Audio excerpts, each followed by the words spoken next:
Okay. Good recording and streaming. Recording and streaming. All right, I'd like to call the advisory board meeting Hancock for the Buck Creek Township Advisory Board to order. To pledge allegiance.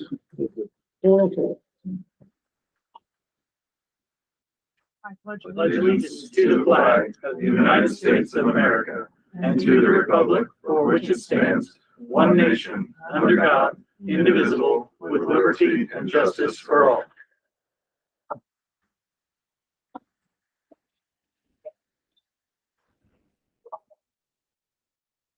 I think we need to approve the minutes for September 1st, right?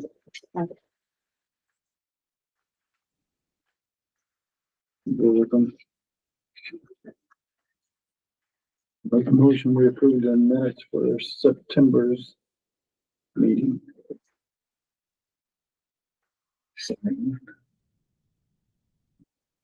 Seconded, all in favor, signify by saying aye.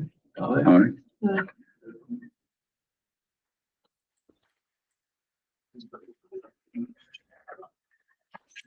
There was these. October is good. It's October. It's got a couple it doesn't look bad. little things, so I make a motion, we approve the minutes for October's meeting. Make a motion to approve the October minutes.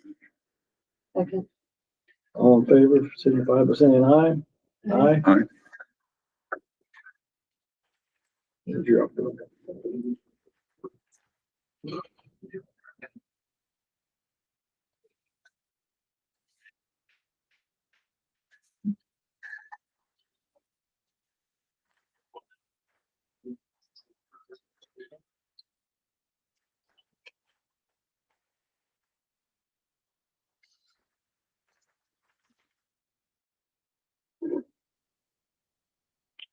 There's one.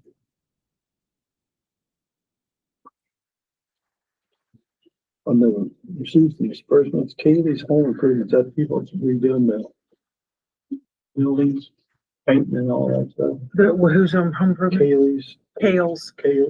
He's the one that did the door and the window for the station. Okay. And he also did some, I don't know what number you're looking at, but he also did some Yeah, I think shower. Maybe there's a couple of them he did or something. Yep. There's a couple of them at once on here or something. He did some work up in the shower room upstairs. There's mold Didn't find any remediation. mold, did he? Well, we actually had a mold remediation company in that remediated the mold area, and then he came in and patched what they cut out and helped out. And then the window upstairs was a cantilever that had been, the wind just jammed it. And so the cantilever action was no longer working and the window was hard to close. So we put in a level hung window. And then the sliding glass door was having issues where it wasn't loading and sealing properly to the point we were getting snow in. So we replaced that with a commercial size door that we can still get larger items into the building if we need to. We had a different vendor on the door earlier, and I don't know, months and months trying to find that guy, and he never responded. So Kales is a Greenfield firefighter who has done. He also did the mound system, right? No. That was for. Oh, Florey. Nope, sorry, wrong fireman. Yep, sorry.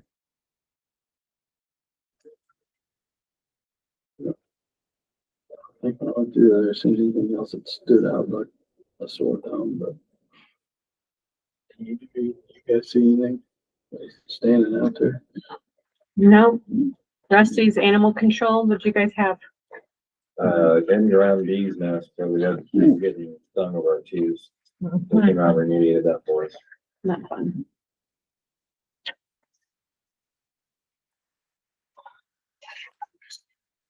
After two people got stung. Yeah.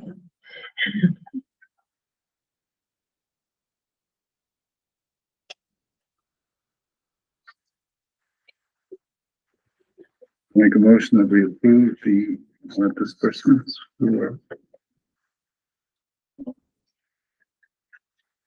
October. Do we motion for those? Because I thought it was just, I don't think it's a motion, is it? It's It's supposed to be something typically that can. not a motion. It is included in the, on the minutes. Oh, okay. But it's not for motion. Correct. It hasn't been, it could be, but it.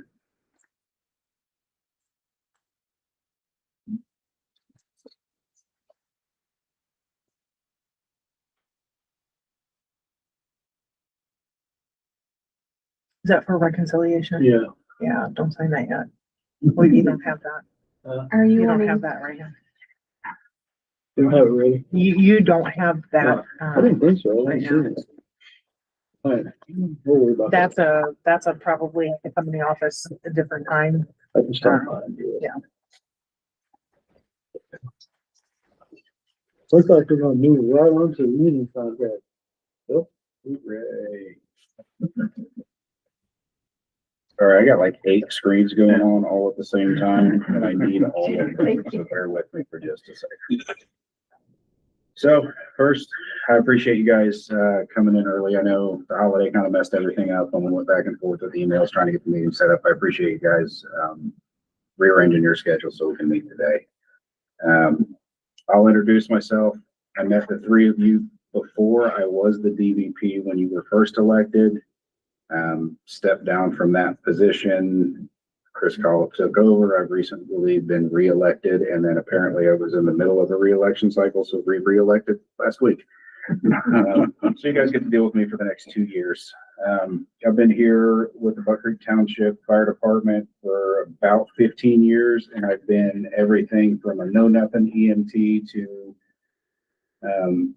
getting my fire 1 and 2 here, moving from volunteer to part-time, and I've been full-time going on 10 years now.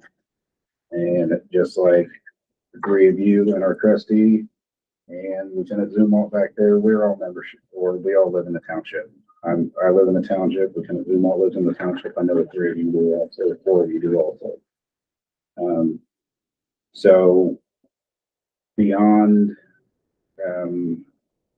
protecting benefits and doing all the union stuff that I have to do, I'm very passionate about what I do here, and I'm passionate about the community that I live in. So that's why a lot of this is of the utmost importance to me, making sure we're taken care of each other, we're taking care of the community.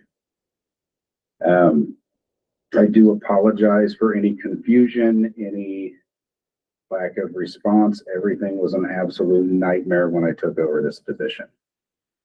I was reelected in a special election while I was on vacation. And then I get back from vacation. My wife had a surgery scheduled and it was pushed forward. So I was off for a week and a half after that, taking care of my wife with the surgery. As far as the email and the contract goes, I sent it out. I was unaware that it had bounced back when I sent it to you, so I do apologize for that. From here on out, most of my back and forth with you guys, if I need to be, will be through departmental email. The contract that you guys got sent over was what I received in its infancy. It was a page of notes and red splotches, and since then I've gone through and cleaned some stuff up. So I would like to go over what has been cleaned up, what has changed, and then go over any questions that you guys may have, and we can go forth with some of the things that I have taken out and some of the things that we're asking for with the contract. So I do have a copy of what it is currently. You are more than welcome to go through this. Everything is still flagged in red. I have it pulled up on my computer also. If we want to go just 15 pages, we can skip over a lot of it because nothing has changed. If you would like to look at what you have versus what it is now, we can do that. And then we can clarify anything that you guys have as far as contract goes, and we can go negotiate the other couple of things that we have in here that I was left to negotiate, and they're important to us. So the one you have in front of you that you said is what you're reading through. Yes. Is that the one that you emailed to us? That is not, because this has been reworked. I have this copy here for you. A lot of it is exactly the same, and there are a couple of things that have been taken out. Okay. And the things that have been changed are just a rewording of what was already there to make it less convoluted. Okay, are you able, you said it's on your laptop? I have it pulled up Are you right able to here. go ahead and email it to us so we can read through it? Do you want to print out? I'll just make- Yeah, I can Yeah, print print them would out be also. wonderful. Yeah. I know, but if I have to, I'll do The things you're talking it. about taking out is something that's already in, you just reword it a little bit. It were, the articles that were taken out were, they were, when it was sent over to you, were the things that were in it. It was the retiree benefits. There was something in there about a spousal membership to the gym. Those have both been removed from the contract. Okay. While I think a retiree benefit is very important, I think it's worth looking into. I think it's too late in the game to try to push the way it was given to me. Keep in mind, I'm going at this like, hey, I didn't really know a whole lot, and hey, this is your job now, right? So yes, for right now, the retiree benefit has been taken out. That is a conversation that I will have later on with the trustee and the chief, and we can see if we can try to get something worked in there. But right now with the contract, I need to make sure these guys have benefits and they put food on their tables. That's what I'm after. So those changes would be for the following year's contract, is that correct? Correct. That would be something we would negotiate in a following year and all that. Like I said, some of it is just rewording, and then some of it is rewording at the request of the trustee and the chief. Because it was convoluted, and although there is a basic understanding, us and the companies, we all get it. They asked me to change some of the wording so it was more concrete. And I have no problem with any of that. As soon as Andy gets back with those, we can go over some of the stuff that I do have changed in here. So one other question I had for you. As far as biweekly paychecks, did that get changed at all? Not away from biweekly paychecks, but there was a question if that was consistent with payroll professionals. I did not change anything about the bi-weekly paycheck. Okay, because what it says is wages will be paid biweekly on Friday, no later than the end of the business day unless an emergency arises as defined by the chief or the trustee. If a recognized bank holiday falls on a Monday, Tuesday, or Wednesday of a pay week, paychecks will be deposited that Thursday. That's the last sentence is the one that I have a problem with, only because I don't have any control over that at all. Whatever the bank and payroll professionals, I don't know what their policy typically is. I mean, we've always gotten paid on time. Correct. But I am reticent to putting something in absolute writing, putting us in jeopardy of being in violation of the contract when, that's out of my control. The way it states, the way I read it, and the way it's stated in the contract. If we don't get paid on Friday, we will get paid on Thursday.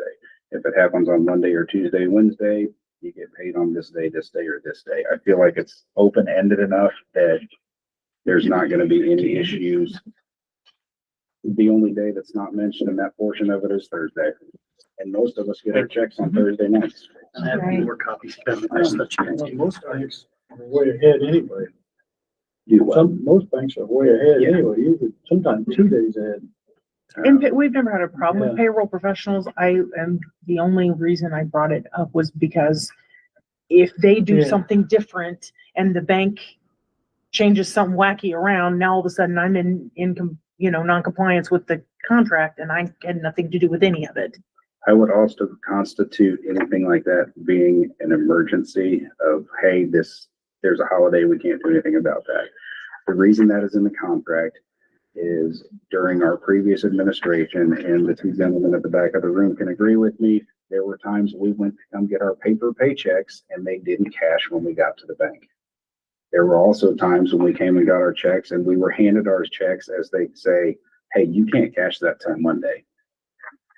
So that is the reason it's in the contract. We want to ensure that we're getting paid when we should get paid. But I also think in the contract it is left open enough that it protects you and it still guarantees that we're gonna get our paychecks. I know that you are a reasonable man. We've worked together before. So if this comes up in the future, remember we had this conversation. And you know, with all that being said, as long as people know ahead of time, Yeah, you know, like everybody knows when the holidays are. Yeah. You know, please don't run out of money like our old administration used to. Oh, That was horrible. Okay. Do you guys all have your paper copies? Yes. Yes. Okay, cool. So, let's go. Whoa. Zoomed out too far.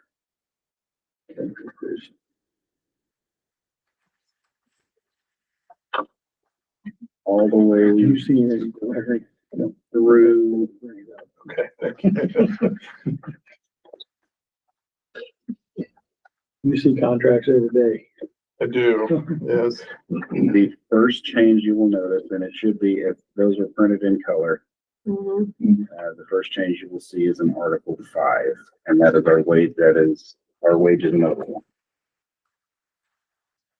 The changes you see highlighted in red, Article 5, Section 1, are the agreed upon wages and for the salaries that were negotiated between us, the trustee, and the fire chief. It is the 3% increase across the board. Those numbers reflect a 3% increase. So that brings our pension base to 79,516. Pension base is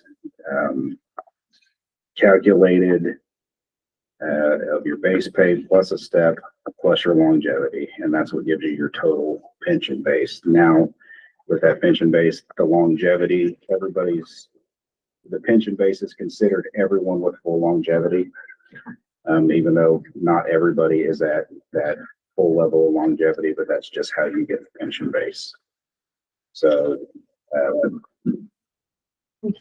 first class firefighter, so third year complete, your base pay is 73,516, which is probably what we say 60% of the department is currently of that first class, third year complete. And we probably get another 40% that are going to be hitting that in the next year or so, because I think they've got 2.5 years on. So like I said, first changes, Article 5, it is just the addition of that 3% wage increase.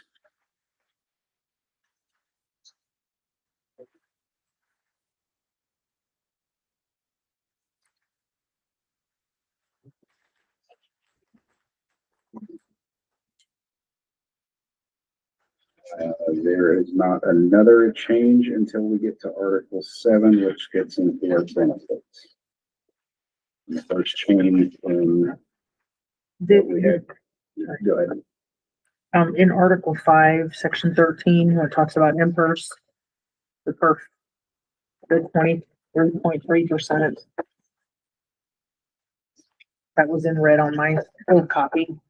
Okay. Is that accurate? What That's what we have in there. What section? So Section 13 in, Article 5, Section 13. The last one before six. that is one number that I did not have going into this. What is our per contribution? 23.3. 23.3.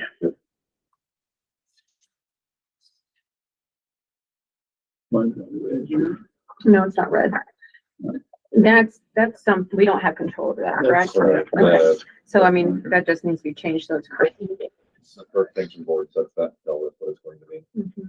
And it's gone up Regularly. significantly Yeah, fast. so that's something we have to consider is how often that's gonna go up every year, by what percentage, because we have to do that no matter what. Yeah, Correct. we'll know, typically they meet, early mid-year, and they tell you what the following 1 to 2 years is going to be. Mm-hmm, So we knew that we were going to 23.3% prior to working on the budget. mm-hmm. So we built that into the budget so that's already been calculated in the Right. budget, the difference. So in the last 2 years, how much has that part of the budget increased? We were at 19. Like 19. I think we were at 19 and then we jumped to 21 and then I think what we're at right now. Zach, do you know what we are right now? Yeah. What percentage? Yeah. The township pays. What does that percentage convert over 20. to financially, money wise? Say that again. I'm What sorry. does that percentage convert to? As in what is our, what's the dollar sign in our budget? How much has it increased in the last 2 years? But I don't have that answer for you right now. I could pull that, but basically if you take the number, so the way that that's calculated is the pension base and times the number of firefighters times the percentage is what we're responsible for. So I can tell you. And I that- think that's where part of our confusion is that you speak to us sometimes in dollars and then you speak to us sometimes in percentage.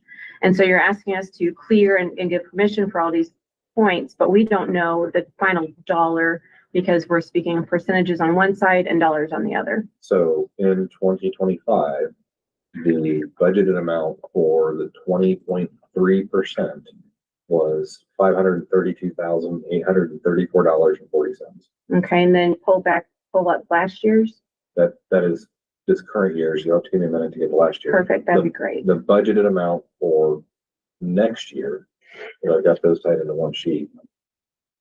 We're at 23.3%. And that is budgeted at $666,980.21. Mm-hmm. That's also with the addition of 3 positions. And then you gotta let me know when you're gonna quiz me so I can. My Didn't know there was apologies. a test. Oh, you're good.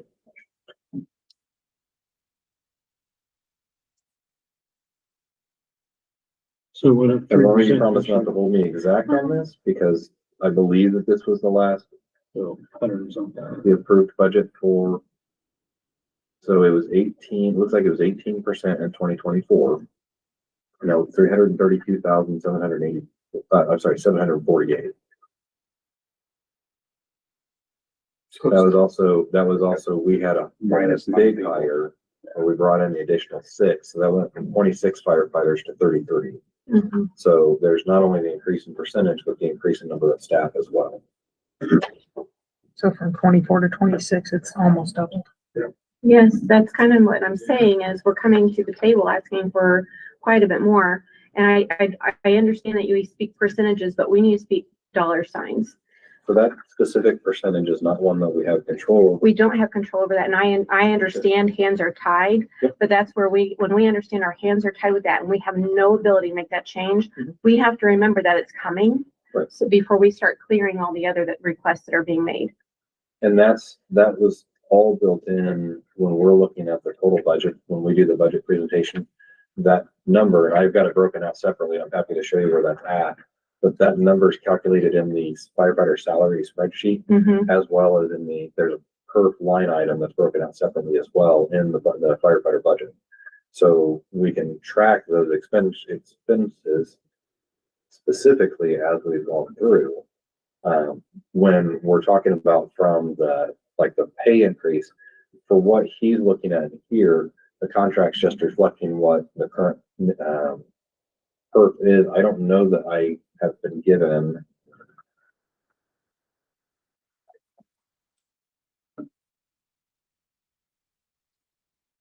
I don't know that they've announced what the 2027 has been yet. I think they've only released up to 26.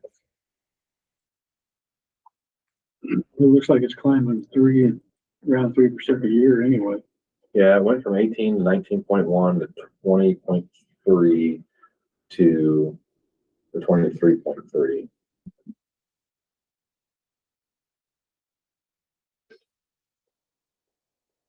Yeah, I don't have what they're looking at for beyond next year right now.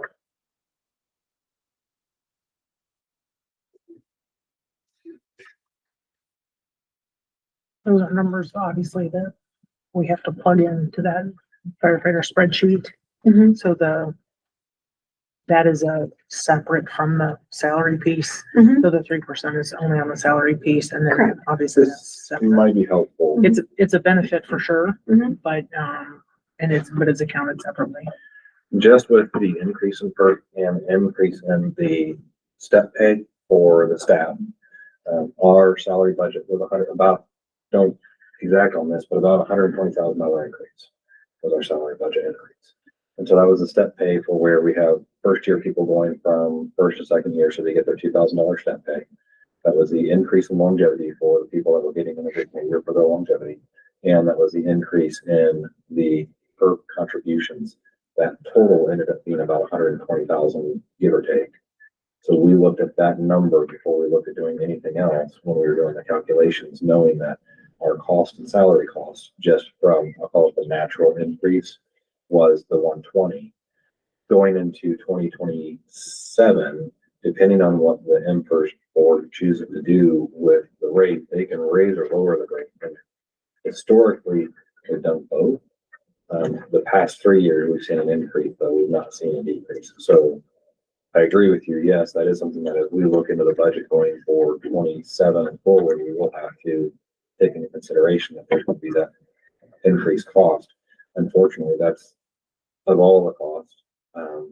That's the one that we really, it's just the only impact that we have on that is what the pension base is for the firefighters.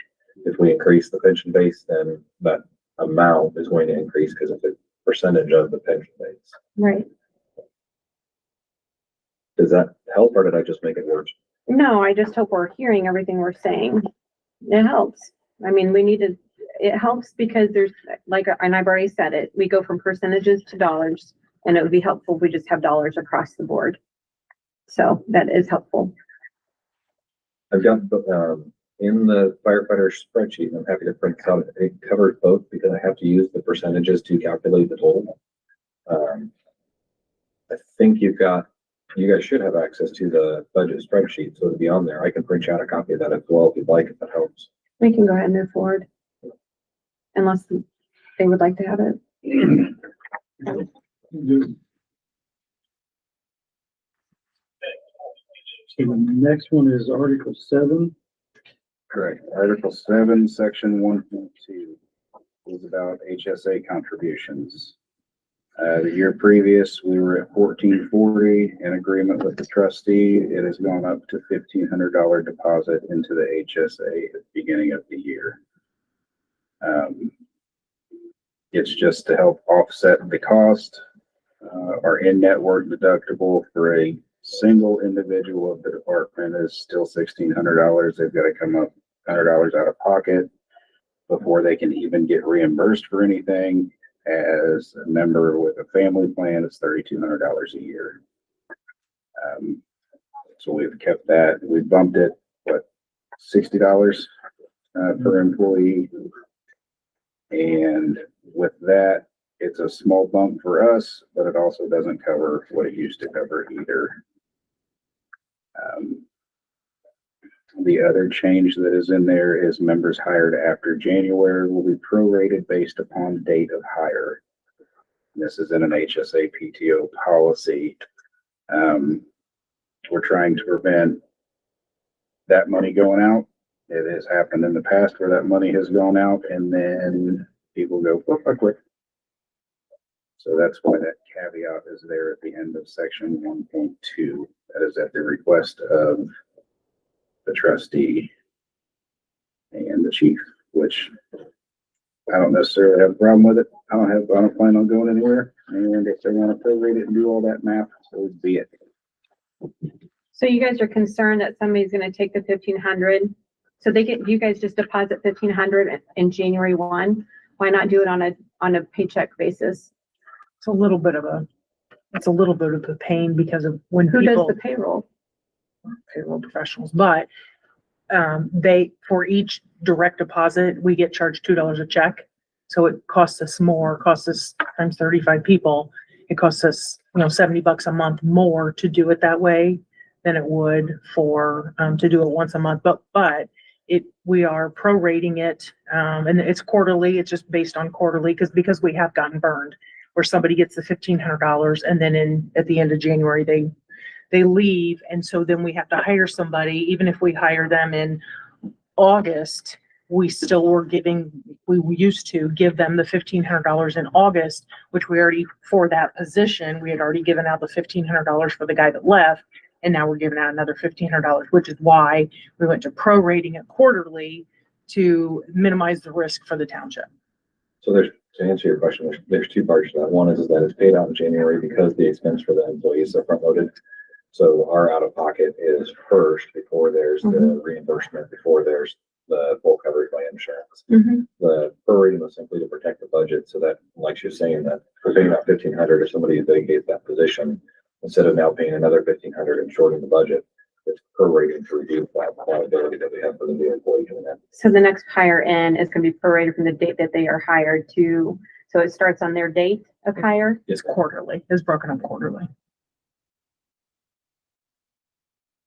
So let me understand that. If you start on the last day of the quarter, it's retroactive to the first day of the quarter. Okay. With that being said, if someone quits today, we can't hire somebody tomorrow. We can offer them a job, and then it's usually another 3 or 4 months before we can actually get that person on the job, on the street, through perf and everything. It's not a quick process to put somebody on to just replace somebody. If we're lucky enough to have a lateral that can come over, fine, but it doesn't happen very often. Like I said, I've changed it at the request and by Mickey and Brandon in the contract, just to kind of keep them from paying out over and over and over and over and over. And I understand that. So if I understand this right, we're paying, it's $1,600 for the deductible now then, right? So for the new insurance for January, I guess, or is it now? For the health insurance, I think that's what we're I talking believe about. we're at $1,600 now. So the deductible for the employee is $1,600. So from 0 to $1,600 comes out of an individual's, they're paying that amount using the current, the 1440, which is going to go to 15. For a family, that amount currently is 3,200. So they're paying the difference between the 15 to 3,200. And then we get into the reimbursement portion of the insurance, where they go on and submit EOBs through a portal, and then they're reimbursed up to the plan deductible, at which point the plan then takes over the full cost of it. How much is insurance per month? Out of pocket? Out of pocket for the staff, Yes. there's not an out of pocket per month. It's $1 a year. So there's no line item on their paycheck that says how much they're paying out of their paycheck for insurance? Correct. Okay, so they're not paying for their insurance. They're not paying to be carried on an insurance policy. Correct. And we're giving them $1,500 towards an HSA. Okay. And just for perspective, the township, I'm right here. So they pay no deductible, basically, No, we paid all deductible. Up to So, $1,500 but you reimburse for them. individual and For an 3,200 individual. for a family. Correct, 3,200 for a family. I'll use mine as an example. I am on the family plan here. So if I were to get the 1,500 in January, 90% of the time the money's spent as soon as I get it anyway, because I already got bills. I am responsible out of pocket for another $1,700. The issue we run into from there is the HRA from there. So I am still responsible for everything out of pocket up to $10,000. Now, with that, then we have reimbursements coming in, but I have to swipe my card till I hit $10,000 So you're out of pocket 10 grand before what? before insurance covers. We meet our out of pocket through the insurance plan. there's reimbursement, depending on how quickly he turns in his receipts. Mhm, If he swipes his card and it's $500, if he turns that receipt in right away, mhm. then he gets reimbursed back. From But where? Us, from township. the township. So basically, they're swiping it, but they're not paying anything, right? Because they're gonna get They're getting reimbursed. reimbursed. So the question that you're looking for is what is the maximum out of pocket per member? And the short answer is if we do that, but right now it's $160 is your out of pocket for an individual, and for a family it would be 1760 is your maximum out of pocket for a family. And all the other portions that insurance doesn't meet are then paid by a second carrier, or the primary carrier is covering all the deductibles? It's the primary carrier. We are an HRA HSA account. So take out the amount the township gets, the 1,500, just for simplicity's sake. So we're responsible for the 1,600 for an individual or 3,200 per family. Right. So that amount gets paid and there's no reimbursement for that. The 1,500 is, I'm putting over here so I can try and simplify this. There's no reimbursement for that. That's our cost of the insurance policy. From 3,200 to 10,000 on a family. That is where we're turning in the receipts and the expenses to a company that is giving a report and reimbursing or cutting a check back to us for those amounts. Once we hit that $10,000, then what happens is now Anthem is covering 100% of the expenses of those. And the reason that this as strange as this sounds, the advantage of that is with the staff that we have, we're not hitting that full HRA on all of our staff on a regular basis. So that's where the savings for the township comes in, is we budget out a pretty substantial reimbursement, a health reimbursement amount, and we're not using that full amount because relatively speaking, the majority of our staff are single and are healthy. And so they're not reaching that maximum out of pocket that we're reaching into the deductible. So it sounds like if you are a family plan and you take the 3,200, you subtract the 1,500, you're looking at paying out $142 a month. Right? Because that's what would be remaining if you're on a family plan. Sounds correct. Okay. That really sounds amazingly reasonable for insurance. Yeah, I'll take that any I mean, day. I really would be extremely appreciative if my husband had that Oh, insurance. 100%. That's why we throw it in the contract, because we want to make sure we can keep it. We love what we've got going on. The HRA has its own issues, which hopefully are going to be alleviated now that we've switched. And I don't know what all happened with that. There was whoever was doing the reporting on the reimbursing. That's where it becomes a financial strain, where I'm out $1,000, $2,000, $3,000 waiting for money to come back in. Right. That has recently been changed by, and like I said, I don't know what company it was and all that. So politely speaking, because sometimes I think we get so wrapped up in what we already have, we don't realize what other people are having to deal with. Personally speaking, we pay out almost $900 a month in insurance and I still have a $10,000 deductible. So I really think, like, let's be appreciative of what we have. I'm thankful that you guys agreed to go up to 1,500 for the HSA, but I would really look at this and be like, we've got it pretty nice. No, I completely agree with you. I'm not arguing with that. It was just the addition of the $60 that they agreed to bump it up to. Yeah, I'm That's the saying, only reason it's in the contract. I think it's good. Just to put it in perspective, dollar wise, the township will be paying in 26, $50,281.60 a month for health, dental, vision. For that extra coverage. That went up 7%, which we had covered in the, Actually, the township here, I don't know about Sugar or anything else is that Greenfield City. And here's the only ones I know of that don't pay any health insurance. They pay $1 a year and that's it. Oh, that's what this says here. That's a beautiful luxury. Cost of $1 per year.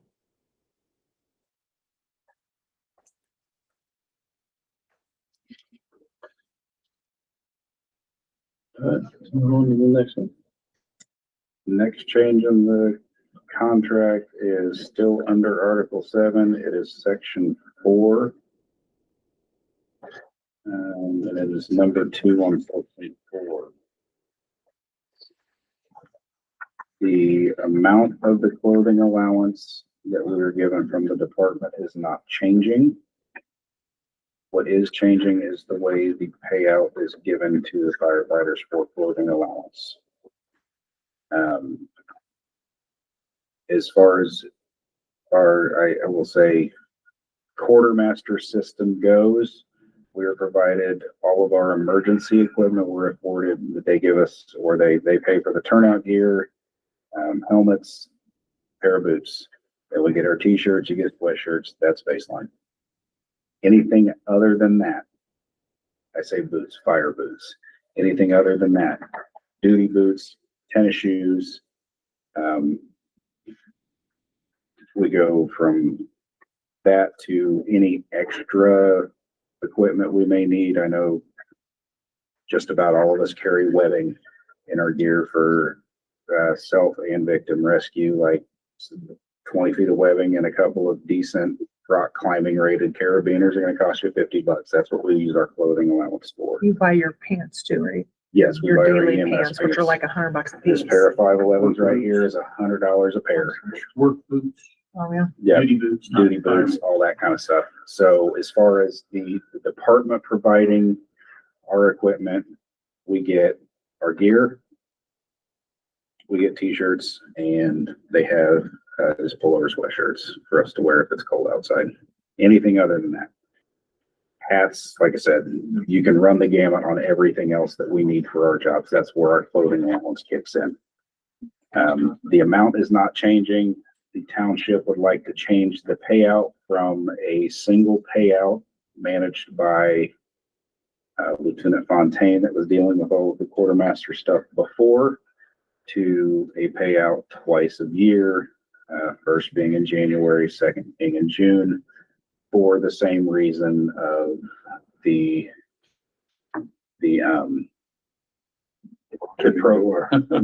with the prorated HSA. To mitigate the risk if someone leaves, we're not out $800 for him and $800 for the next person.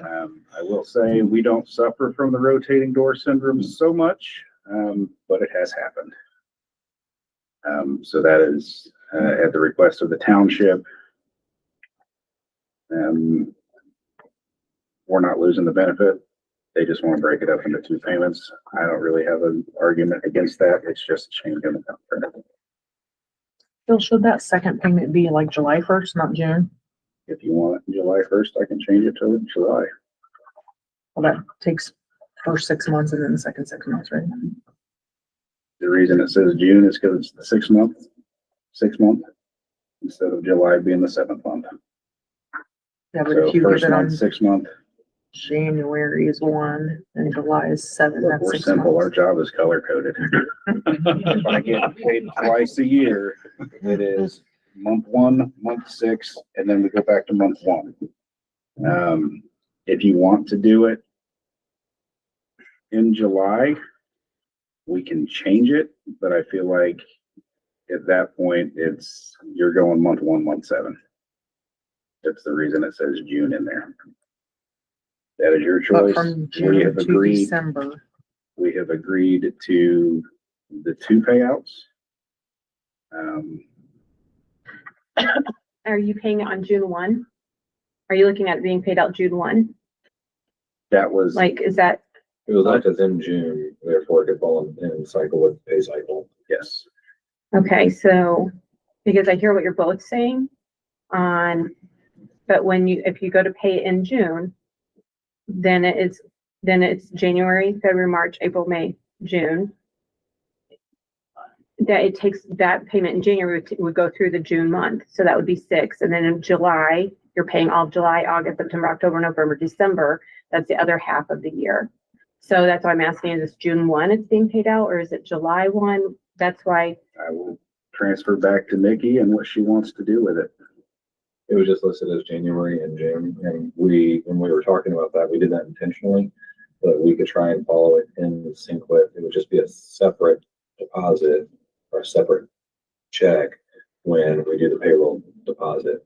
by doing it on, you say January 1st or June 1st, then if it's on a Sunday, you gotta back it up. Or, so trying to keep the month listed was the key more than it was the specific day. I agree with you. It should be July. I see where you're going. It's, I would, That's, thank you. I said I can move it to July. I don't have a problem with that. Perfect. Would you like me to put a date on it? Just because it'll fall in line, we'll probably do that on the first full check in July, which could be as late as, 14th or something. yeah, it could be 13 or before, 14, yeah. somewhere in there. You might put in here too, that it'll be paid along with the payroll in that month, Mhm. right, or something. Coincide with payroll cycle. Yeah, First payroll.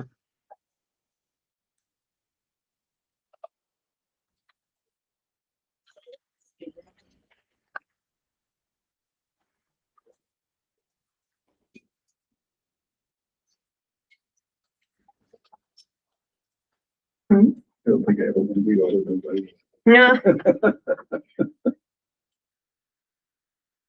Alright, from there, we have a rewording of section 7.2. And this is a rewording because it didn't match the way it was being, what was happening on the fire department side was not matching what was in the contract, so it's been reworded to coincide with what's going on. Section 7.2 says a member who has completed 10 years of service will receive the maximum number of sick days, which is 50. We can currently bank up to 50 sick days. You can't get any more than 50 sick days. You can bank 50 sick days. When it says completed 10 years of service, it is Lieutenant Zumwalt and myself. January, we're going into our 10th year full time. We will not receive this benefit until the following year, until that 10 years is complete. The way it works, we get our max number of sick days. It's a benefit to us because if one of us gets hurt, we get older. It happens. We fall out of trucks. I'm clumsy all the time anyway. If you have to take time off, it prevents you from losing your wages. You are allowed that 50 sick days as a benefit to us if I have to have my shoulder replaced or if I need a knee replacement or any number of the things that could happen on the job. Somebody gets burnt, somebody gets hurt real bad in a fire. It's a benefit to us. It's been like that since, I don't know, forever. 6 years, 7 years. And if that changed. Yeah. So that was just a rewording of it to match the way the department was paying it out. We're not paying it out, but handling that. You have Those- so you're saying you have to use your 50 days before workman's comp kicks in? No, For an on-the-job Workman's comp would injury. be, so That's what I'm saying. If he falls out of the truck or gets hurt at work, it should come out of workman's comp, shouldn't it? and so we have, there's a couple other layers to this that come into play. One is workman's comp and the other is light duty. And so, for instance, we had somebody that had to have knee surgery. And so they were able to come into the office and we used them for light duty so that they weren't using sick time for that duration. And we were still able to get, I don't want to say get work out of them because it sounds bad, but we were still able to utilize them in the office during their recovery period while they were on light duty. They just came in for a 40-hour, 8 to 5 work week. The thought behind this is actually something that Chief DeVore had worked on back 6 or 7 years ago. The concern was if we have a member that has a major event just in during that they're taking care of and they're covered. I will tell you that we had some concerns about exposure when we did this originally, as far as the liability exposure from the township side of thing. Sick time does not get paid out, so if somebody leaves, they do not get to cash their sick time and take it with them. And then the other piece of this as well is we've had one instance in the 7 years that there were quite a few days that were used because of an injury that was a prolonged injury. Other than that, we've not had any issues. The staff realize that this is a huge benefit. And what I think would happen is if we ever had an abuse of it, that It would self-rectify within the staff because we wouldn't want to lose that benefit more than we'd have to take action with it. So Quick question. There was, and I don't remember, and I apologize, but there was a quick mention about banking. Like, is it vacation It's or comp sick? time. What It's was the it? next Comp time, it's the next section. Okay, thank you. I didn't know, did those coincide? I'm sorry, I'm trying to make sure I don't So your mess years, this up. your sick time you can bank because you only get 6 sick days per year. Okay, And so they can bank those days. So if somebody got their 6 days this year and they didn't fall on sick, going into next year, they would then have 12 that they can bank. And the maximum that can be banked is 50. Once they've completed that 10th year, it goes to 50 and then replenishes back to 50 each year. And that's 50 24-hour shifts. And also, if you're off 2 shifts sick in a row, you have to have a doctor's note, so it doesn't get abused anyway. If I'm laid up in the hospital, burnt up and crispy, like everybody knows where I'm at, right? If you do it on the job. Fair enough. And don't blur that line. If you burn leaves at your house, that's it. We've seen that before. I believe. Okay, section 8 is, the comp time that you were just asking about. It has been reworded. I will go ahead and say now that it is super convoluted for a reason. yeah, thank you. Super convoluted for a reason because we really kind of want to drive home the fact that you can get 96 hours and that's it. The way it was worded before, there was a little gray area in it where you could bank 96 hours, but then you could get more than 96. It just had to be used. And the township is wanting to get away from that in the aspect of you can bank 96 hours. That's all you can carry over. Anything more than the 96 hours gets paid out at an overtime rate. A lot of our younger staff will work overtime shifts, they get as comp time because they don't get any time off their first year. And then progressively as years go on, they will get more time off. But it became an issue of people having a ton of comp time and then people getting paid out for that comp time after they left. And a lot of this kind of stems from our previous administration and people that have left from everything that happened with previous administration versus people that have left within the last few years of having just an excess of comp time and having to be paid out a check or cut a check for that comp time. Like I said, I do apologize for it being lengthy and convoluted, and it says 96 hours, and I can't say consumptory hardly at all. Like I said, my job's color coded. But that is the way I've got it written in here. I am open to suggestions. But basically, we're coming at it with, you can work for comp time, but you can't get any more than 96. That's all you can carry over. And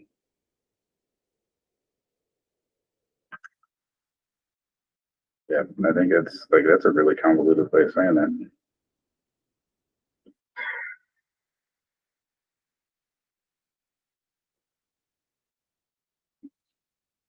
So what questions or you're probably still trying to read what I typed up here. Yeah, I'm still really trying to understand, what does that come to money wise? What does that look like? 96 hours? Yeah, That's all gonna depend on. I know it depends, like, my I know. rate versus his rate versus Mhm. his rate, so. yeah, it does depend, and I understand that. I'm just we're looking, so can anybody clarify this to make it sound any more simple? I didn't bring my computer with me, but have you tried running any of this through AI? $3,000 is per person would be the maximum exposure, and that's going with one of the highest rates. Thank highest you. hourly rate. Perfect, love it. You know, like, let's go big or go home. So, okay. So 3,000 is the highest that it can be, and that's, so every year they can bank 3,000. So think of it more like this. Typically what people are using the comp time for is additional time off. It's work now to get time off later Mhm. is more of what's happening. and our cost is relatively speaking the same. So we may have, if Lieutenant Zumwalt picks up a shift where he's gonna work tomorrow and he's banking those hours into his comp time. Then what happens is he can take that comp time as, think of it as PTO later on. Within a year of having earned it, he has to spend that 96 hours. So if he maxes up to 96 hours, he takes a day out, he takes a couple days off, uses comp time, his bank now drops down. He goes, you know what? I want to get that back up again. He can work an overtime shift to build that bank back up. So we paid for it. It's just whether we're paying for it today or tomorrow but it gives the staff the freedom, especially the newer staff that don't have a lot of PTO that they're given early on. It gives them the ability that they can work an overtime shift that they're not being paid for, where they can take that time off later that will backfill for them. Our new hires, correct me if I'm wrong, I think it started out with three personal days, PTO days for a whole year. That's not a lot. So this is a way for them, definitely for them, to build that up. So, in the fall or whenever they can plan on taking that family vacation still instead of, so they work the front load of it and then they get kind of paid out at the back end. Not technically monetarily, they just get the time off. They also Well, we don't get any backfill sick that. time until the beginning of year 2. I'm sorry. So they also don't get any sick time that first year either. So they are afforded 3 days off, whether it's sick, vacation, whatever. The only thing that you said that I didn't see in here was that the hour of comp time expires after a year. That's a FSLA, I believe. Is it not? I thought comp time, the comp time It's had to supposed to be be used spent a within reasonable 1 amount. year of it being earned. And so we've always treated it as first in, first out, but we don't truly track it because our staff are cycling the comp time enough that it's not been a I'm sure that's right. Yeah. So So when they take that time off later, then we backfill that position. That's where it ends up costing us. So that's why there's money attached to it, but just kind of time for time. Mhm. So that's why a lot of times why our payroll later in the year, because people want time off around the Right. holidays. Mhm. So they take their comp time and then we backfill it with I'm part working timers. every holiday. I'm going to go ahead and take the last sentence out of there. There's a lot of time comp time that folks want to take comp time and it gets denied for some of the fact that we got a standard is we're not supposed to have more than 2 off per day. And if there's already 2 off and they try to do comp, they will get denied. So they may not get to take it exactly when they want to take it anyway.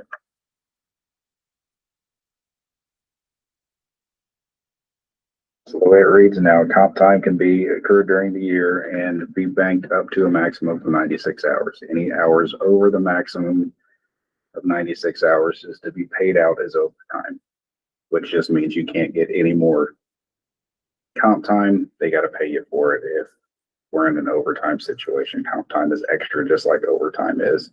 No more than 96 hours can be carried over into the calendar year or the next calendar year. I apologize.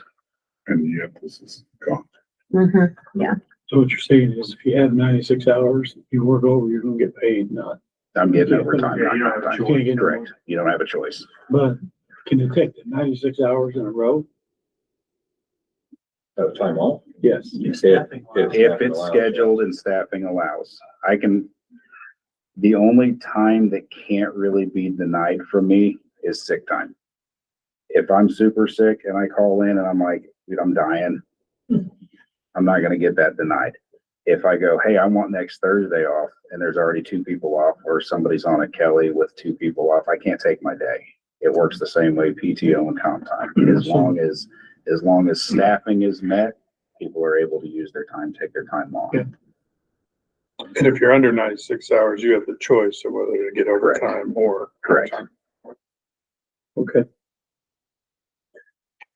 You good with that? Before we get too far away from this, can I add, the sick time? We also don't have short-term disability, so that kind of is our coverage for short-term disability. Yeah, we do. Since when? Or since That I've been was, here. that was why we got the 56 days, was it not? No, I think that we may not have, I don't think that that was the original conversation. They were looking at doing that. I think that was just more of a concern that we had somebody that was going to be out. The other problem that you run into is short-term disability. Short-term disability doesn't pay 100%, where the sick time would. So that was probably more of what the consideration Neither was. is workers' comp. And I don't think it Yeah. kicks in on day one for short-term disability. I think it's like 6 weeks or. Short-term will kick in, but you have to use. I'd have to look. Either way, I didn't know we had short-term disability. But Welcome to the maybe- department, Zach. Short-term. Why they were, 'cause that was always my understanding, was that we didn't have it, which was saving the department money, so they gave us 50 sick days, which gives us, 5 months of short-term disability. Mhm. We do, we pay for short and long-term together. I don't know that many people know that here. Well, those of us in the room just learned that. Yeah. So- So, Chief, I'm sure you'll see to that one, What's that? that they know they have that now. Short-term disability. Good. All right, last portion of, Can we get something Sure. that says what we have to meet, what it is, what our coverage is, whatnot, please? The short-term disability would come in play more for the people that haven't reached the maximum sick time. If we do have somebody that it's a disability, then that's where it's going to come in. So the benefit of the 50 days comes in after the 10 years. But if we've got a new hire that ends up in a short-term disability, non-work related situation, then yeah, we have a short-term that covers up until long-term and kick in. And that's not through ACLAC or anything, that's just No, it's what the through, department It's is. through McNeil. yeah. Yeah, I'm working on trying to put, because there's life insurance and there's, you have life through, there's all kinds of little ins and outs, even for the board members, you're covered under some of our insurance. Which you probably did or didn't know, but, there's all kinds of little pieces like that it makes our insurance, renewal a nightmare. Not just the health, health, dental, vision's one whole piece of it, but then you get into, all of the short-term, long-term life, AD&D, all of that.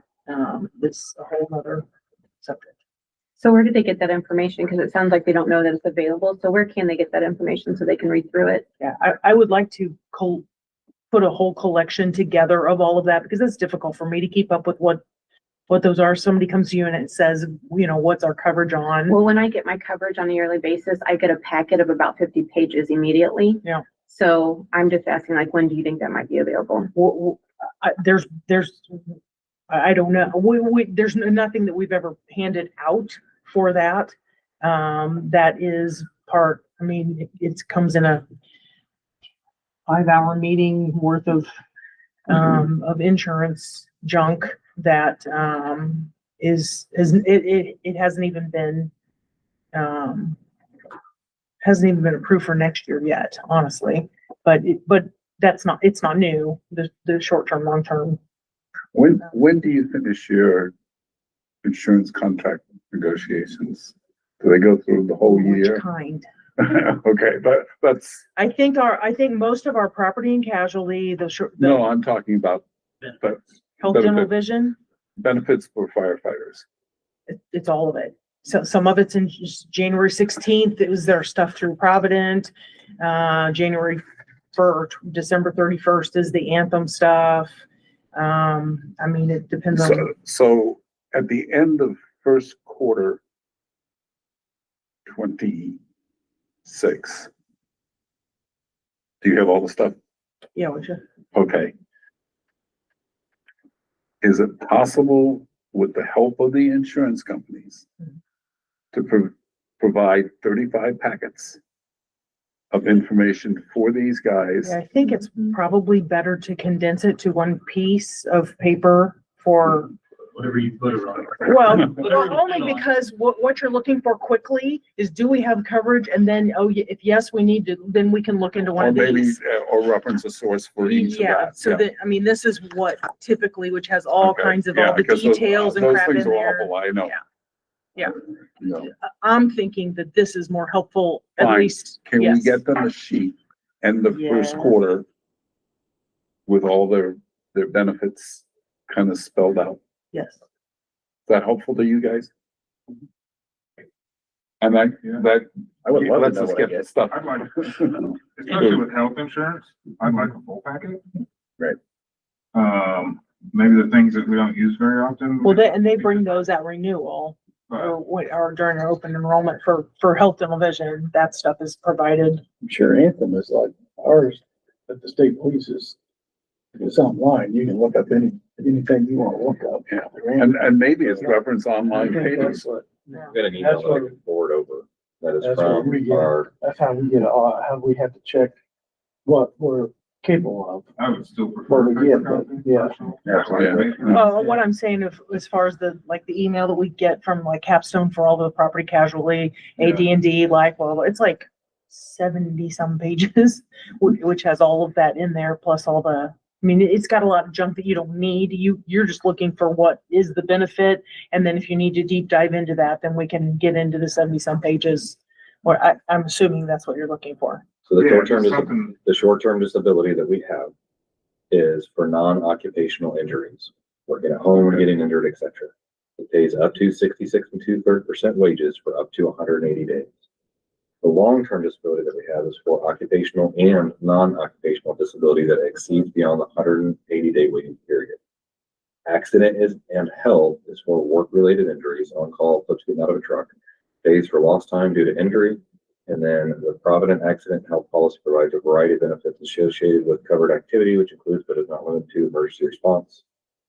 7710's insurance workers' compensation provides medical only coverage for volunteers injured within the scope of their duties and provides medical coverage 66 2/3 from the department for the injured worker within the scope of their duties. So we have some of this information to answer your question as far as what would it take to work on getting something put together. If you give us a couple of weeks, we can work on getting something put together and CC out to all the staff and to the boards so that you have it as well, so that you can see what the different pieces of benefits are. It's a lot of pieces. So between Anthem, Capstone, 7710, McNeil, so there's a lot that is inclusive of that. We'll try and limit down just to the benefits that are to the staff, so that it doesn't cover in the minutia, the vehicle insurance, stuff like that. That's not going to be directly related. So I'd ask for a couple, get us to the end of the month, or by the next board meeting. I'll work with Jenny and see if we can get that packet put together, and then we can give it to you guys at the board meeting and then give it to the staff at the same time. If that'd be okay. Jen, is that okay? Yes. thank you. All right, let's move on. All right, last portion of the contract, section 11 is the Health and Wellness Initiative. This is an addition that we would like to see. This is a maintenance of the service contract with Protein Wellness and the maintenance of the contract with the Hancock Wellness Center. These are already benefits that we are getting. These are already benefits that the township has agreed to in prior years. We just want to set it in stone. For those of you that don't know who Protein is, what Protein does, Protein is, in my opinion, hands down the best with dealing with first responders and any mental health issues that they have. We can all sit here and agree that what we do when the tones drop is arguably a dangerous job, correct? Mm-hmm. How many we'll say traditional line of duty deaths do you think we have a year as a whole in the fire service? Come on, nationwide? Nationwide. We'll just, We're a lot. it's actually not as many as you would think. You have the number? So on average, there's 65 to 100 line of duty deaths, which we're going to call a traditional line of duty death, which is traumas, burns, asphyxiations, things that happen in a fire, right?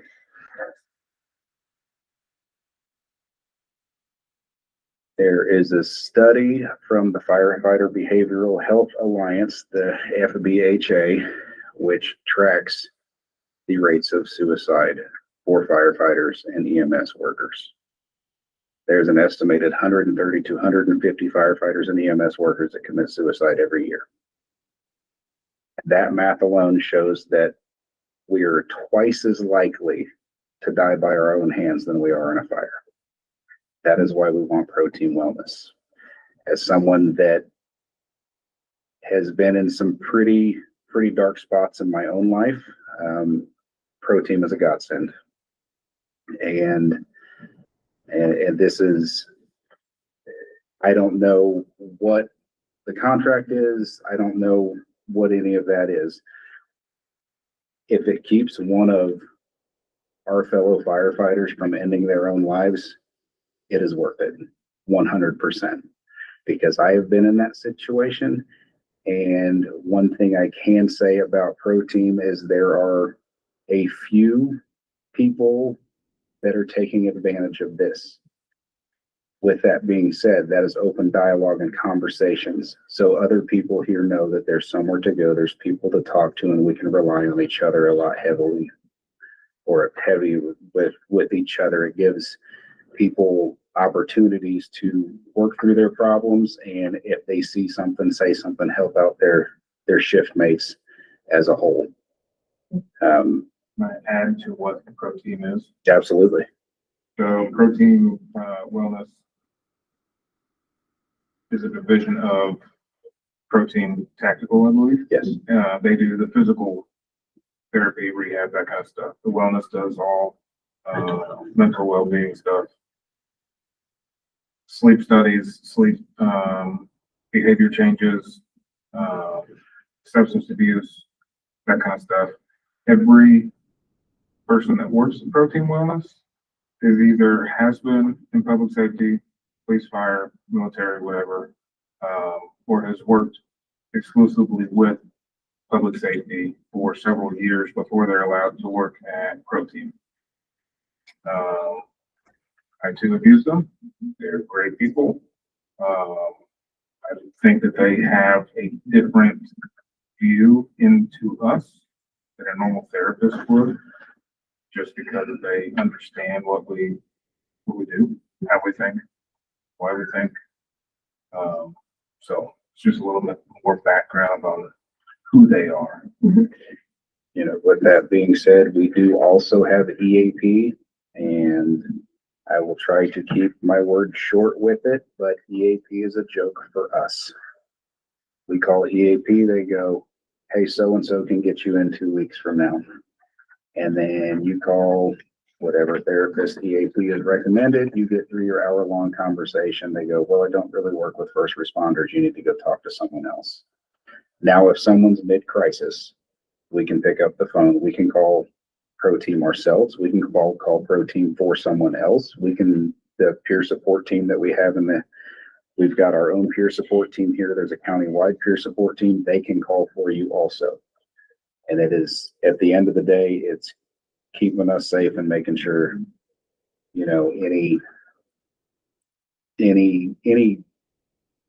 mental health issues that anybody may, whether it's like Lieutenant Zumwalt said, substance abuse, you know, suicide, depression, like it covers all of it. And they know where we're coming from because they are us also. It is a completely different perspective as opposed to traditional therapy. It lets people be themselves, and sometimes that's what you need. Mm-hmm. So when we talked about this the last time, just need a little bit of clarity. So you purchase sessions, and those sessions are kind of like in a group, and then anybody can, like in a bowl, and anybody can pull from that, correct? Yes? Okay. Here it says purchase of an agreed upon number of sessions. Is that what you guys come to based off of the budget, an agreed upon number of sessions? Yeah, the intent was to try and keep a minimum number of sessions available for the staff. Okay, so that's staying vague to make sure that you guys go ahead and have what's needed for everyone. Is that what I'm understanding? Mickey, you hear that, like, see that as well? Okay. So Wasn't that number. We have the airport here, we have a major incident. And we've got 37 firefighters that are totally depressed and ready to go home and call it quits. That's when they come, well, that's one of the areas they would come, not the only area, but one of the areas they come into play. That would be one of the resources that we can engage. Yeah. Yes. On a mass incident, we'd be bringing in a lot of different resources as well. Mhm. But this, they come in more on the individual side of things and help. So you do a mass debrief with everybody in the room, and then it's a critical incident stress debrief. And then from there, it's working with individuals to get them to, if individuals have additional help that they need, it's bringing that additional help to them. And so this would be one of the resources that we would bring to them to be able to have. There is a crisis intervention team at the county level through the hospital. I don't know how helpful they are, but in a mass incident, Yeah. that's an EAP. But what I'm hearing is these guys are better prepared to help because they have Absolutely. been in your shoes in Got some background. capacity. Do we have a critical incident team with Buckley Yes, so we have a peer support. firefighters? We have a peer support team. Okay. Yep. So we have, There is a critical incident stress team in the county. So that team, it's made up of different firefighters from neighboring departments. And if that team has to, it's not just fire departments, there's law enforcement, hospital staff, all that. If you do run into an MCI mass casualty incident, like they will be dispatched to come wherever they need to go. So that is an advantage we have in the county. But talking to somebody one-on-one about your own stuff, that's, I think it's two different levels of what you can work through in some of these times. Pro team is not only gonna do the event, but if you have other mitigating things in your life or Mhm. background, Yeah. it will help manage all Manage of it all that, not just together. the Mhm. emergency front. You know. It's more of a holistic approach from every direction. And Pro Team only does the first responders. They don't do any of the spouse or family or anything else. So the EAP, which he had talked about, which is through community hospital, we pay $2,000 a year for that. And that is for spouse, children, or our staff who have, and I don't know what all generally they cover, but it's very different than this. Said anybody that's under your influence. Yes. Our team will do spouses. Pro Team one? With caveat, we have to be there and the problem has to pertain to us. So they can't go in on their own. That makes something else sense. to loop in on Very, the, very limited. you talk about from the benefit side, I think this is relative as well. 7710 is one of the insurance carriers that we have. They also have an EAP portion that will work on getting that information out and then eventually dropping community. 7710 does do EAP similar to what community does, where they'll do individual or family, but they specialize more on the first responder side than just the general side like community does. So Mickey and I are talking about making that awareness, making sure everybody knows that, hey, this is better EAP that we have. We're going to be dropping community and then eventually dropping community, but we want to make sure the information overlaps pretty heavily before we make that drop. What is the cost per session On the EAP side or on the? on the Pro pro team? It's not from my laptop. I got one you can borrow. Fancy enough to have a whole keyboard set up. It's 150 a session.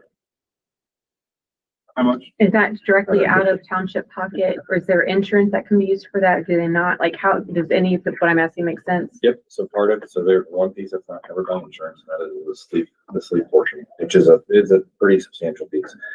The other pieces can be taken by insurance at some point, and one of the things that we'll work with, to be quite honest, in conversations that I had with staff, we identified that there was somebody that was having some active issues. They were willing to confide that they were having some issues, and so we engaged them was pretty quickly to get the ball going. So one of the things that we'll work with Pro Team on is if we have somebody that's going to be they have a long cycle, at some point we can look to transition them over to the insurance to where instead of using the visit, they can use the insurance benefit to cover some of that. So those are some of the things going forward as we're working with Pro Team that we'll do. But the initial sessions, we purchased those out of I pulled them out.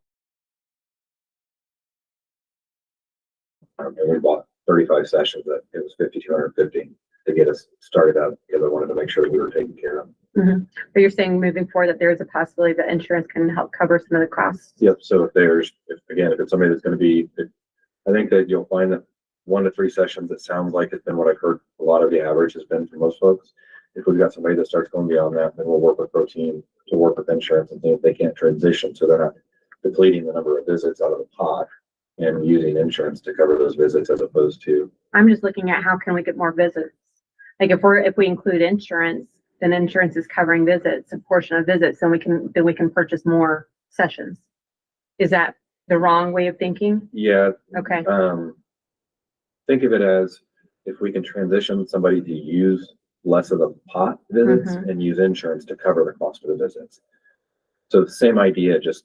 And are they still able to go? Because what I'm hearing is they like Pro Team because they understand where they're coming from. So what I'm asking is, will Pro Team, so you're saying that they can start with the sessions. Yep. And then if they are receiving the services needed, then it can be transferred to insurance, but still go through Pro Team? Yes. Okay. I believe from the conversations that we've had, with the exception of the sleep study, I believe that the majority of the services, yes, can be. Okay. So it's working that transition is something that we've not worked through yet. It's just been, like I said, when we initially set up, we had some folks that this was very beneficial for, and getting that going was the priority. Now what we'll do is we'll circle back around first of the year with them to reestablish and talk about some other things. Okay. I don't know necessarily we've had anybody have used more than the 3 or 4. I don't know that, but, yet. I'm pro for it. I mean, Yeah, Yeah, absolutely. there's no question about it. it's something that should be there. It's a really nice- Somebody should have somebody to go talk to. I don't care. That's the reason I was asking if there was a critical to the department too, somebody they could start with and make sure they're getting the help that they're supposed to be getting. So there's no repercussion if they do come. So We have a peer support team that has been keenly aware of some of the nature of our calls and have actually been proactively before being engaged, have actually been proactive on engaging and starting to just even do something as simple as bring in some snacks. Hey, we're here if you need, you just had a crap run. And so we are spinning up very well and trying to take care of ourselves. And I'm really proud of the staff that have stepped up into that because again, I've seen it on some runs where, it's as silly as it sounds, when you've got something that's gone completely horrible and you come back and there's a thing of Oreos sitting there for you, and that's just the beginning of it. That's, they then will have general conversation. So I'm sure major runs, you guys have debriefing afterwards, Correct. right? Yep. Somebody, That actually happened yesterday. Did it? One of our neighboring departments had a pretty bad call.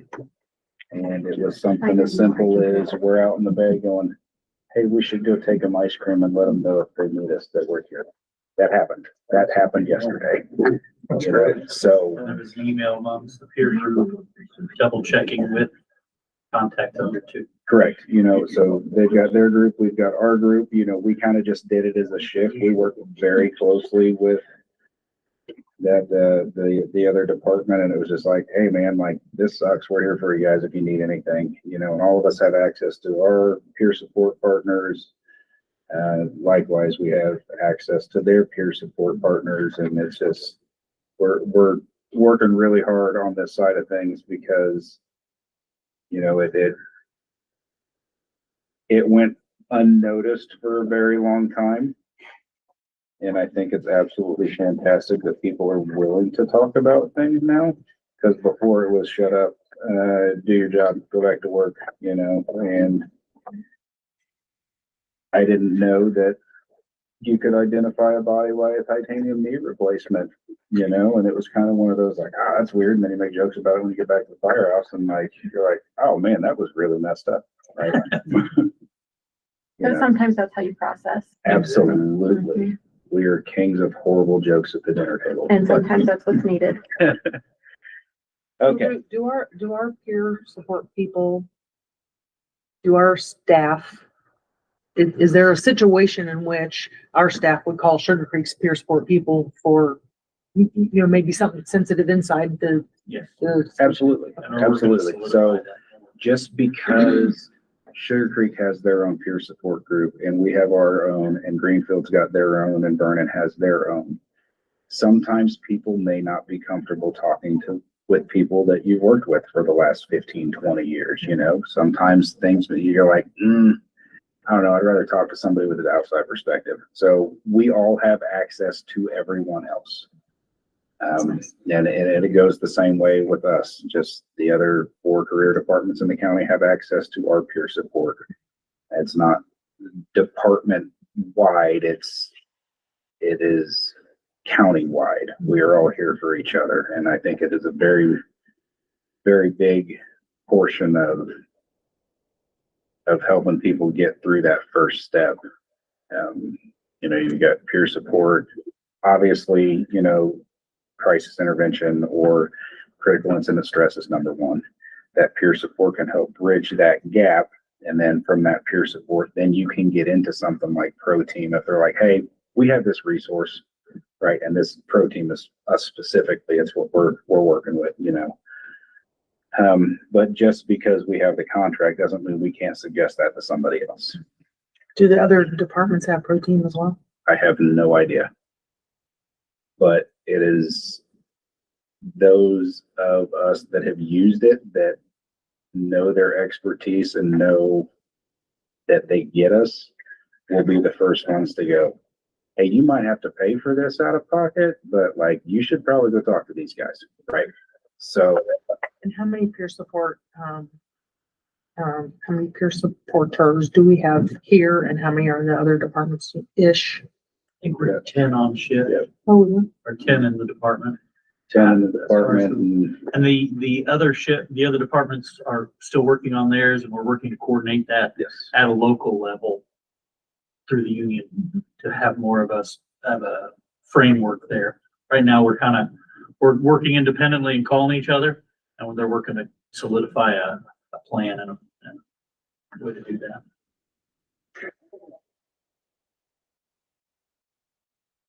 So with that being an addition, do we agree on us keeping this in the contract? The protein? Yes. Well, I'm 100%. Yeah, okay. Yeah. All right, section 11.2 is the maintenance of the Hancock Wellness Center membership. We have partnered with Hancock Wellness and having access to the clinic, and we've already kind of talked over insurance kind of stuff. The clinic has been beneficial to me personally on shift because I am highly allergic to the things that we exterminated down from the grass at Station 72. I probably haven't been stung by anything in the better part of 10 years. I was stung 3 times while I was here working last year. Oh, the clinic is fantastic.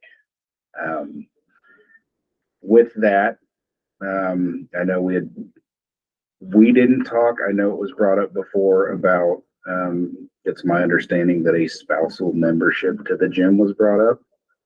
I nixed that from the get-go. To me, that's not worth me fighting over. I don't want to fight with you guys over that. If I can't sit here, I already go to the gym. And in that, with the department already agreeing to pay for my gym membership, it's dropped my bill down. That's a benefit to my family also. I'm not fighting over that. There was a question that did come up, and that is, how many firefighters are using that benefit and how often? That I do not know. Is there a way we can maybe gather some numbers on that?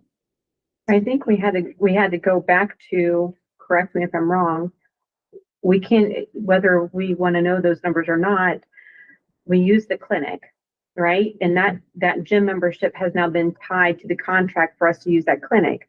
So we can't get out of that no matter what. Is that what I'm understanding?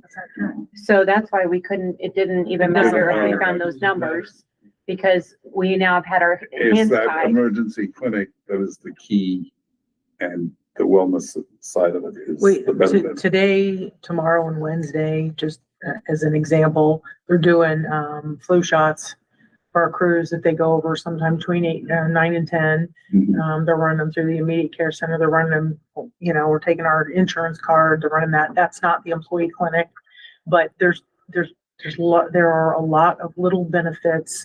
Hancock Health is big in the community, Mhm. and they are far reaching.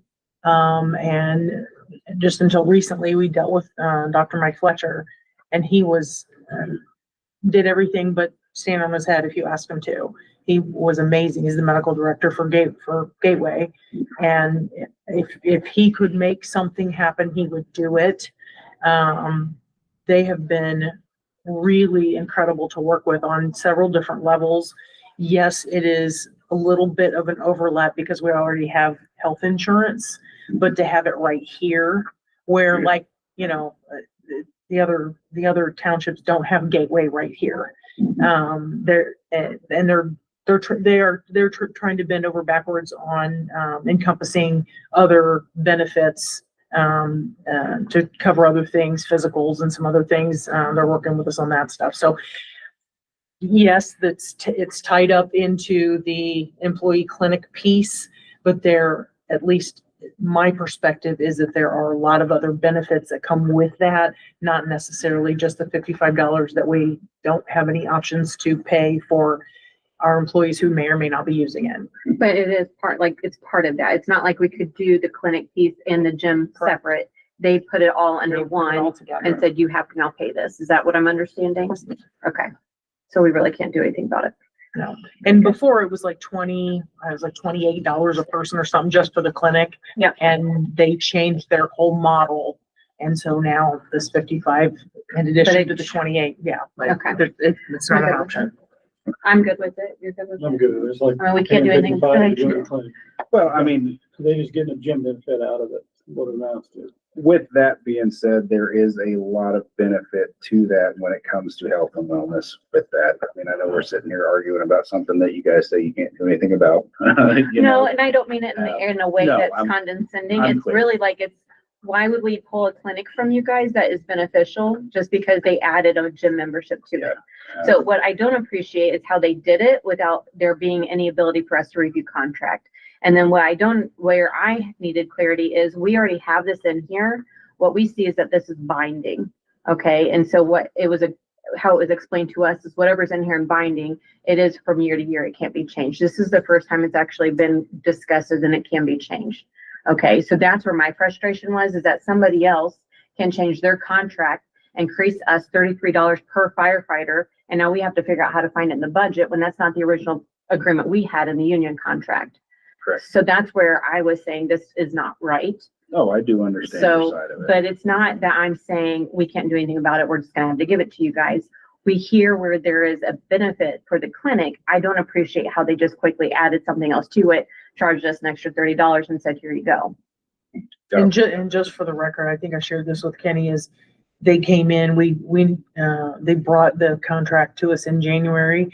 I didn't sign that until like March, and we had like 3 other meetings between January and March, and I kept telling them, come back with a different, cheaper option. Well, I wanted the $28 to be cheaper, and now we're stuck at 55, and you're not listening to me.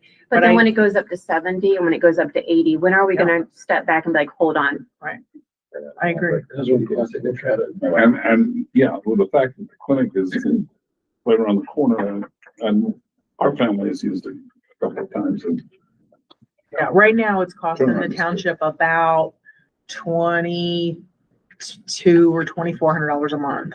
That's what that equates to in dollars. Phil's gonna print out a non-red copy to have you guys sign it. I bet that's what I heard you say.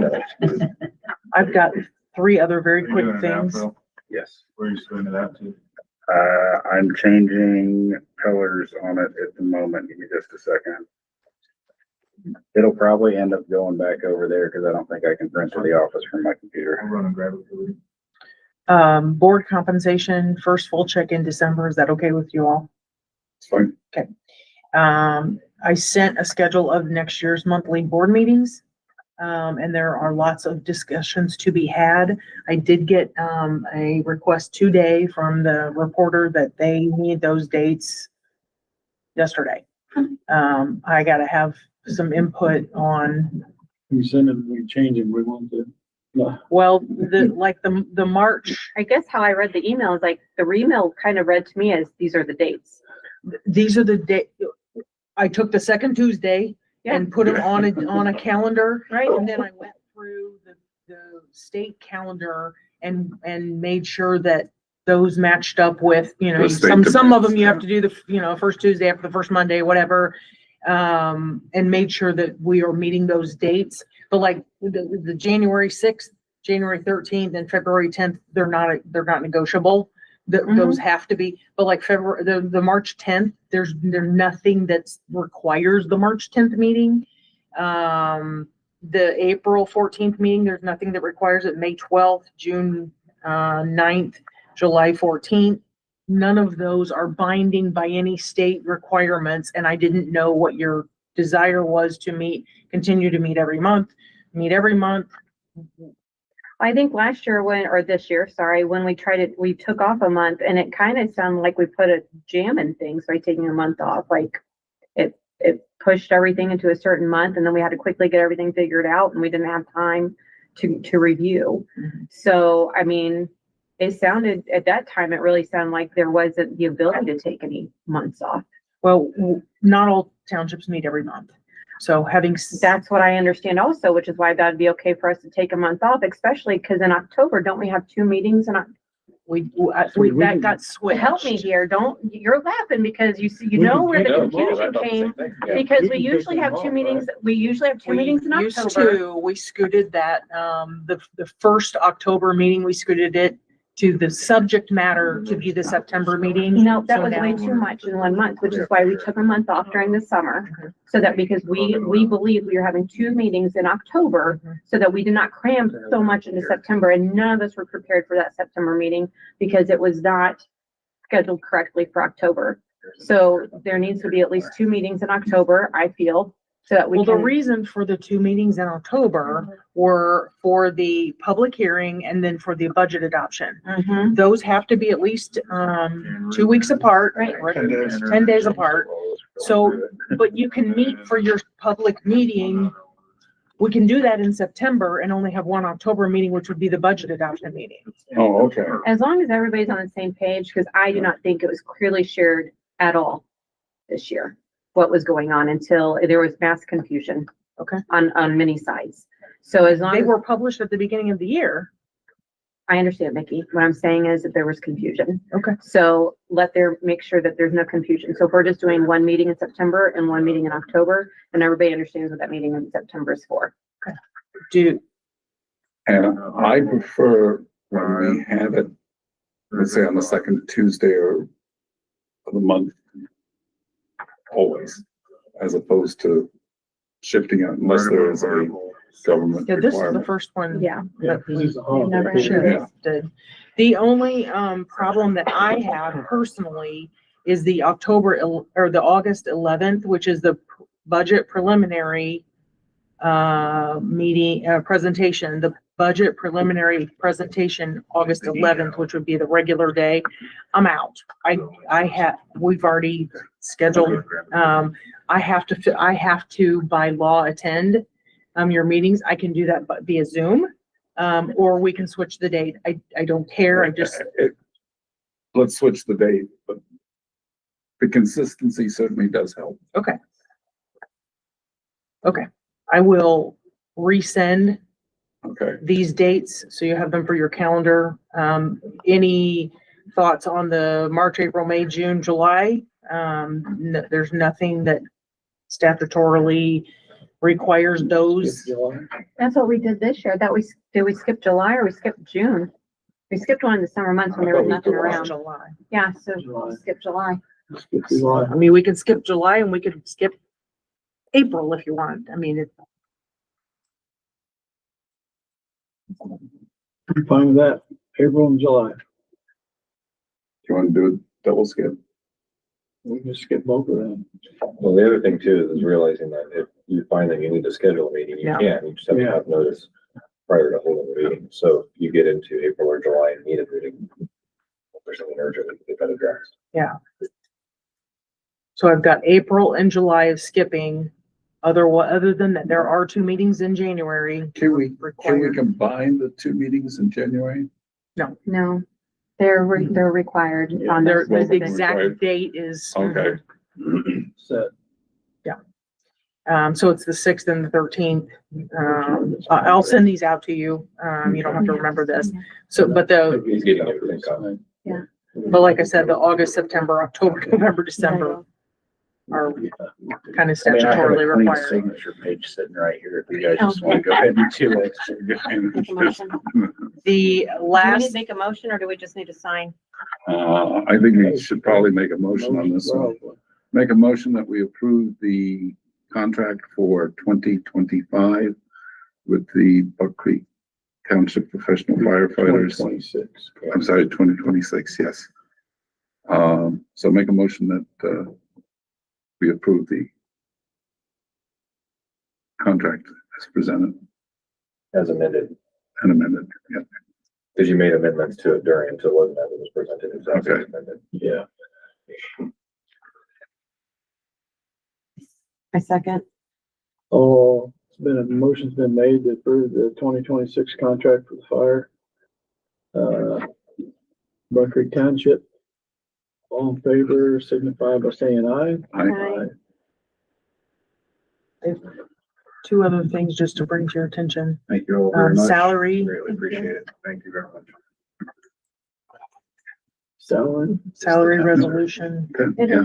will be Just adopted ours. next month. None of those are any different than what was in the budget. It represents the 3% across the board. And then the other thing is that, we've got some reappropriations and possibly, encumbrances means you take 25 money and you push it into 26 for, things that were incurred at the end of the year that were really 25 expenses. We will have some of those that will likely be a January or a February thing, just so you, because you don't know exactly when those are for bills that come in typically in December or late December.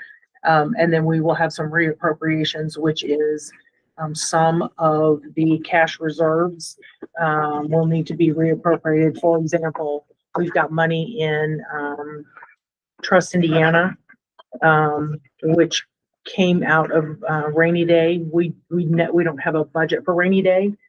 That was cash reserves from before. Well, now we need to spend down rainy day or we're gonna owe it to the county. And so, those expenses, obviously we'll have to reappropriate, get the money back from Trust Indiana and then reappropriate that back into rainy day. I have expenses that are sitting in rainy day, it's sitting at a negative balance right now because I'm identifying sit there things and we put- want to, yes. So we will have reappropriations and encumbrances coming, salary resolution, next year's, board meeting schedule, and then, the board compensation we covered. I got two things that'll be real quick, be the quickest thing I ever told you. I was gonna say, I thought there was only a couple things on the It agenda for was. today. It's one's good news, one's bad. The bad news is we've exceeded our vehicle maintenance budget for the year and we still have repairs that are outstanding. The good news is we received 40 sets of new fire gear, that I've got a picture of that I'll share with you, from anonymous donations.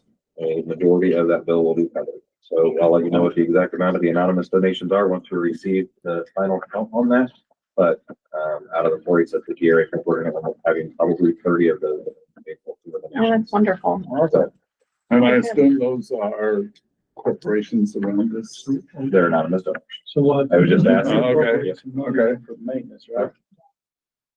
Yeah, they know, we've already covered that. Okay. You're gonna have to reappropriate some money to get vehicle maintenance. So in that category, we still have the fuel is in that category and we've got plenty still left in fuel. So I believe that that will offset the difference that we're going to have. As long as in the threes you Within the don't go over. area. Yeah, so I think we'll be okay from there. What vehicles are killing us now? I'll give you a report next month and show you what we spent on each vehicle if you like. I just, which one is? So the ladder had to have all the hydraulic cylinders rebuilt. The ladder that's One getting was leaking replaced. badly. Yeah, the one that's getting replaced, yeah. Right. I'd like to go ahead and make a motion. We good Yes, ma'am. to end? I'd like to make a motion for us to go ahead and end. Second, The motion to adjourn, second. yeah, second. All in favor, signify by saying aye. Aye. Aye. What time? Yeah, bye. 5:49. That's all. 5:49. Okay, Mickey, you were throwing so much stuff out there. Are you gonna send us an email